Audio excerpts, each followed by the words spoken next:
boys and girls. This is O'Keefe here again. I miss reading to you so much, I have to tell you. So I have another book to read to you. And this one is an Easter book because this Sunday, the Easter Bunny will be visiting. So I thought I might read to you some Easter books this week. This one is by Jan Brett, and we've read other books by Jan Brett. We read The Gingerbread Baby. We read The Mitten. What else did we read? Some of you might know The Hat. Right? And so this one is called The Easter Egg. And one of the great things about Jan Brett's books are her illustrations. Her illustrations are so beautiful. And she usually gives a clue in her pictures to what's going to happen next. Do you remember in the borders of the picture? So here's that first page. And so this time she kind of has, oh look, it's shaped like a little egg, right? So she's going to give you some clues as to what might happen next. So really look at those pictures carefully, okay? The Easter Egg by Jan Brett. Cheer up, cheer up, cheer up. Spring is here. Time to start on my first ever Easter egg, Hoppy said. Each year, the bunny who decorated the winning egg gets to help the Easter rabbit hide the eggs on Easter morning.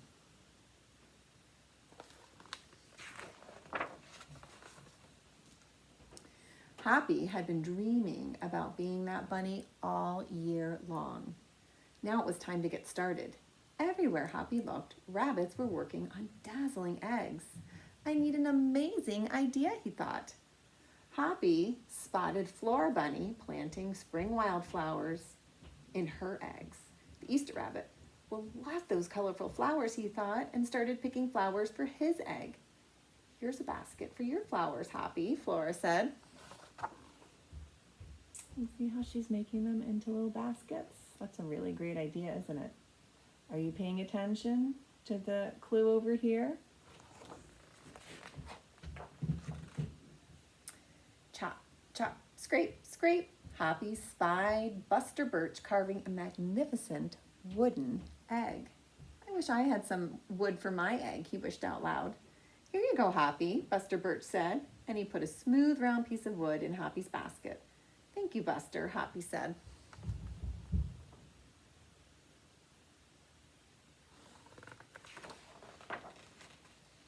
Hoppy was hopping along when the smell of sweetness led him out of the woods and straight to the chocolate egg that Aunt Sassafras was decorating with creamy frosting, squiggles, and bows.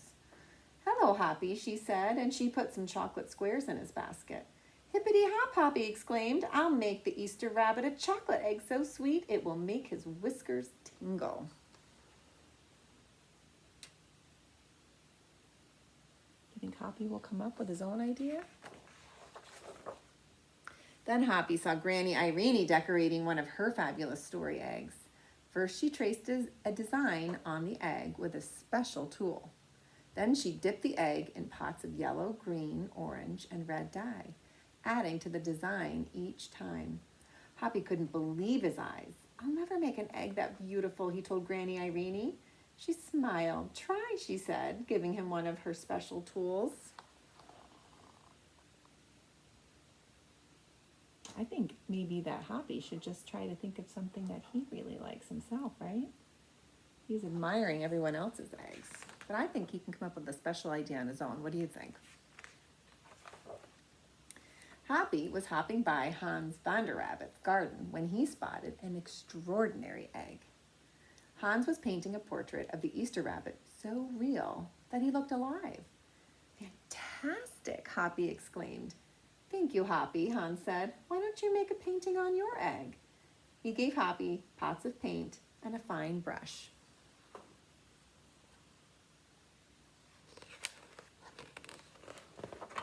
As Hoppy bounced along, a loud boing nearly knocked him off of his feet. It was a whirling, twirling, mechanical egg. Whoa, Hoppy said. That's an unusual egg.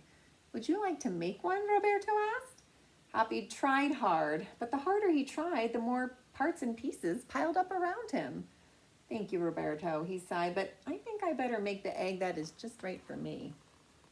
I think that's a great idea, don't you? We shouldn't try to be like everybody else. We should just try to be like ourselves. Hoppy hopped back to the woods and lay down under a tall tree to think. Making a beautiful egg is harder than I imagined, he thought. I guess I don't have to win. I just want to make an egg I'm proud of.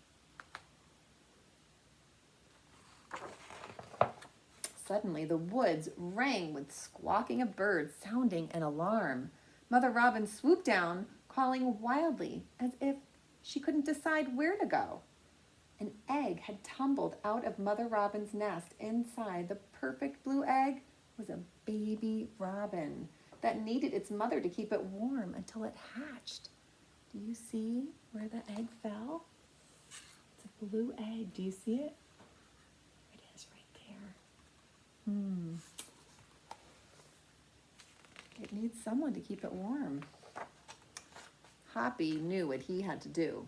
He sat down carefully and covered the blue egg with his soft, warm fur. I'll take care of you the best I can, he whispered. Relieved, Mother Robin chirped and settled down on her other 2 eggs. Wow, that was really, really nice of Hoppy to do. Without him, that other egg couldn't hatch. Hoppy never left the robin's egg. If it was sunny and warm, he carefully turned the egg in its nest of moss. If it was rainy and cold, he kept the egg covered and dry. At night, wild animals passed by. Hoppy crouched down and stayed hidden in the ferns. Often he heard strange noises coming from above, but Hoppy didn't run away. Hoppy is being kind and brave. Every day, the rabbits worked on their eggs. Tadpoles turned into frogs, buds swelled into leaves, and Easter came closer and closer.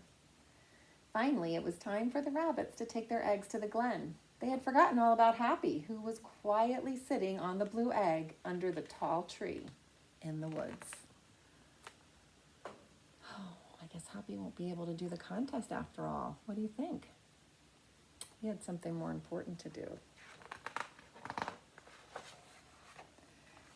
Early the next morning, the rabbits waited for the Easter rabbit. Suddenly, a beautiful wagon rolled toward them out of the mist. This is going to need a little more room. I love these kinds of pictures. You ready? Wow, look at that. Isn't that a beautiful carriage? And look who it is. It's the Easter Bunny. And stopped. The Easter Bunny stepped down from the wagon and admired the decorated eggs one by one. You have brought me the most beautiful eggs in the world, but a very special one is not here, he told them. The rabbits were puzzled. That means they're confused. Whose egg could it be? Do you know whose egg it is that's missing? Who is not there? The Easter parade. My wagon with your wonderful eggs, he said. When I return, I will show it to you. And he disappeared into the woods. Where do you think he's going? He came back with Hoppy, looking scruffy and bedraggled. Hoppy has an amazing egg to be proud of, the Easter rabbit told them. He has kept Mother Robin's egg warm and safe until her baby bird hatched, and she could take care of it. The Easter rabbit placed the empty blue shell in the place of honor atop the wagon. Now they were ready to go. The rabbit cheered for the egg that had surprised them all. It's our best Easter egg ever, Hoppy, they shouted. Then the brave little bunny and the Easter rabbit rode off together to hide the eggs for girls and boys to find on Easter morning. Isn't that a great story? I love that story. I love how Hoppy really wanted to do something that was just his and not what everybody else was doing. And then I also loved how he decided to stay with the egg and keep it warm and keep it safe instead of doing the contest, right? He decided that was more important. So I want you to think about what your favorite part of the story was, and you can share with your family. And I'm also wondering if you have started decorating your Easter eggs. If you haven't, I hope you get to do them soon. Coloring Easter eggs is a lot of fun. And I'll be back with another story soon, okay? Miss you, friends. Bye.